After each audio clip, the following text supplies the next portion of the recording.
Alors, Williams et Italdesign présentent une plateforme électrique avec 1000 km d'autonomie, rien que ça.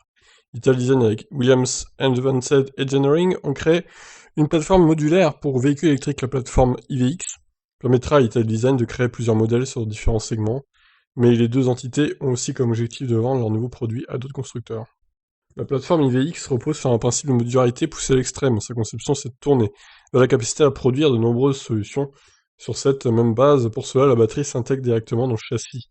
Ce concept de plateforme skateboard permet, selon les concepteurs, de concentrer les technologies essentielles en bas de la voiture. Ainsi, avec une structure concentrée sur une surface réduite au maximum, il est possible de penser le reste du véhicule avec plus de liberté. IVX intègre le support de batterie et d'autres éléments de structure du châssis, explique WAE et Italdesign. Les structures avant et arrière du châssis s'installent sur la coque en carbone.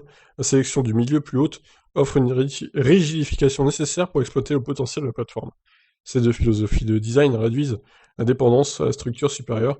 Cela donne ainsi une plus grande liberté de design pour une variété de carrosseries.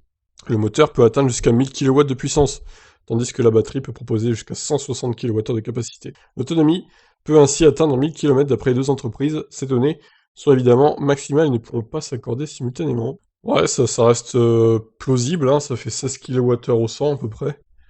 Donc de consommation, tu multiplies par 10, ça fait bien les 160 kWh de capacité.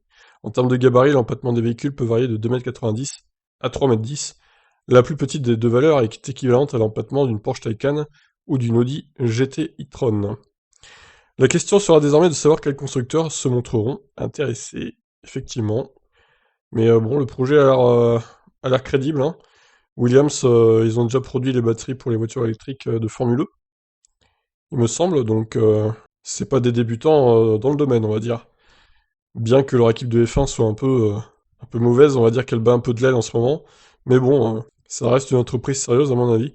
Donc voilà, pour cette plateforme révolutionnaire de la semaine, si on peut dire. Allez, ciao ciao.